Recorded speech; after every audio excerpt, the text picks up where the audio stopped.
प्रिय क्रांती मित्र हो, जय भीम, जय अशोक, जय संविधान, जय भारत. आम्हाला काय हरवता, आम्हाला काय हरवता, शून्यातून विश्व निर्माण करणारी आमची जात. आम्हाला काय हरवता, शून्यातून विश्व निर्माण करणारी आमची जात. आमच्या पराभवाच्या राखेतूनच, आमच्या पराभवाच्या राखेतून जन्म घेतो नवा इतिहास, जन्म घेतो नवा इतिहास. विजयाचा गुलाल तुमचा, विजयाचा गुलाल तुमचा, परंतु सडलेला वास आहे. विजयाचा गुलाल तुमचा, परंतु सडलेला वास आहे. तुमच्या विजयात जनतेचा नाही, यंत्रणेचा हात आहे. तुमच्या विजयात जनतेचा नाही, यंत्रणेचा हात आहे. आम्ही भीमाची लेकर, आम्ही भीमाची लेकर, भीमाचे वाघ आहे. लक्षात ठेवा, वाघाचे नख अजूनही शाबूत आहे. वाघाची नख अजूनही शाबूत आहे. या घोषणांनी 2 दिवस झाले औरंगाबाद म्हणजे छत्रपती संभाजीनगर दणाणून टाकले, दणाणून गेले. लोकशाहीवादी जनता रस्त्यावरती आलेली आहे. मित्रांनो, या महाराष्ट्रामध्ये नव्हे तर संपूर्ण भारतामध्ये पहिल्यांदा असं घडतंय की विजयी उमेदवाराच्या मिरवणुकी निघण्याऐवजी पराभूत झालेल्या उमेदवारासाठी संपूर्ण जनता रस्त्यावरती आलेली आहे. हे भारताच्या इतिहासामध्ये पहिल्यांदा घडतंय. होय, छत्रपती संभाजीनगर म्हणजे औरंगाबाद मध्ये वंचित बहुजन आघाडीचे 4 उमेदवार पॅनल क्रमांक 24 मध्ये उभे होते. तिथल्या म्हणजे संजय नगर आणि मुकुंदवाडीच्या जनतेनं या पॅनल क्रमांक 24च्या उमेदवारांना, वंचित बहुजन आघाडीच्या उमेदवारांना भरभरून मतदान केलं, त्यांना विजयी केलं. संपूर्ण पॅनल विजयी झालं.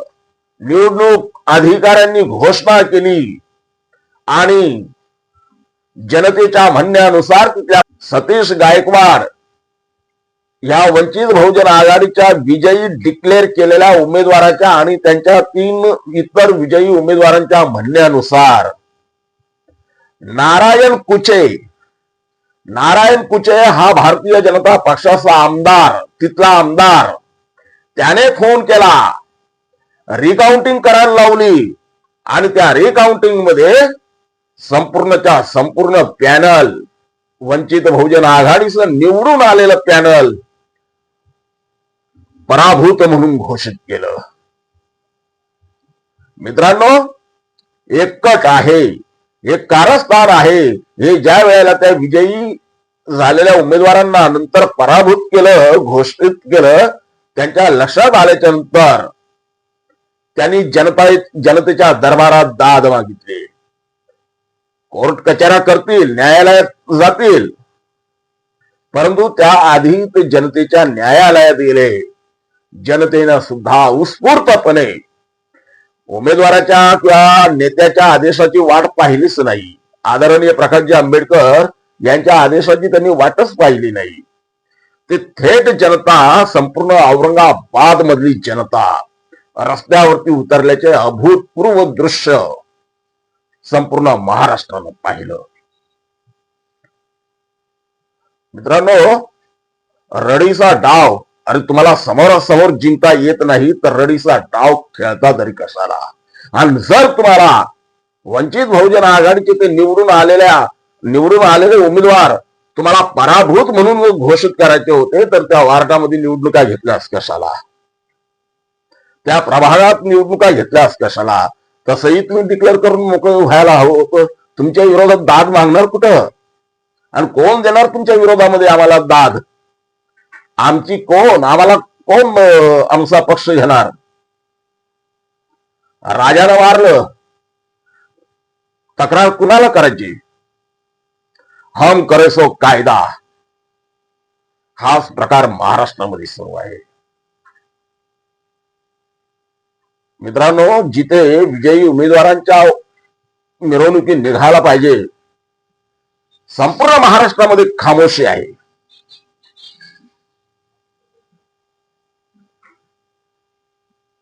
औरंगाबाद मध्ये देखील तो प्रकार, तिथे विजयी उमेदवारांच्या मिरवणुकी निघायला पाहिजे, तिथं पराभूत उमेदवारांसाठी जनता रस्त्यावरती उतरले, अख्खं औरंगाबाद रस्त्यावरती उतरल्याचे आपल्याला दिसून आलेलं आहे.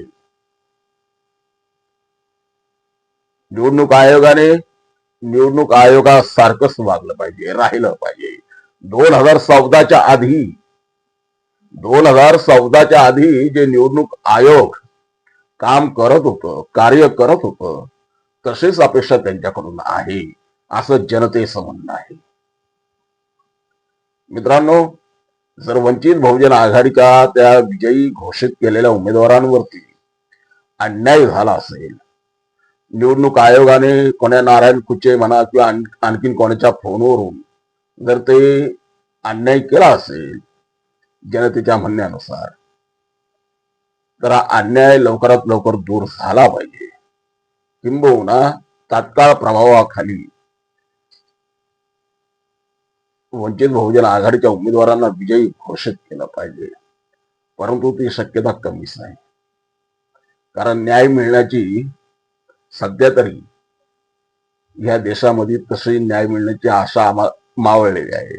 तरी सुद्धा एक न्यायालय जिवंत आहे, न्यायालयाकडून आम्हाला तशी अपेक्षा आहे, न्यायालय न्याय मिळवून देईल अशी जनतेची आशा आहे, जनतेला ती आशा आहे. पाहूया न्यायालय काय निर्णय, जनतेच्या न्यायालयाने निर्णय देऊन टाकलेला आहे. जनतेच्या न्यायालयाने वंचित बहुजन आघाडीच्या 4 उमेदवारांना विजयी करून तो निर्णय कधीच देऊन टाकलाय. आता देशातलं न्यायालय कसा निर्णय घेतोय त्याकडे तुमच्या आमच्यासह संपूर्ण राज्याचे लक्ष लागलेले आहे. मित्रांनो, वंचित बहुजन आघाडीच्या उमेदवारासाठी विजयी म्हणून घोषित केलेल्या उमेदवारांचा पक्ष सोडला तर बाकी सगळे पक्ष एकवटल्याचे दिसून येत आहे. आंबेडकर जनता तर ही एकवटलेलीच आहे, लोकशाहीवादी जनता एकवटलेली आहे. त्यांच्या लढ्याला यश मिळो हीच आपण अपेक्षा व्यक्त करूया. जय भीम. क्रांती मित्र हो, भीम पॅंथर या आपल्या हक्काच्या यूट्यूब चॅनलला कृपया सबस्क्राईब करून आम्हाला विषमतावादी शक्तींच्या विरोधात लढण्यासाठी बळ द्या, शक्ती द्या, ऊर्जा द्या. कमेंट करा, लाईक करा, शेअर करा.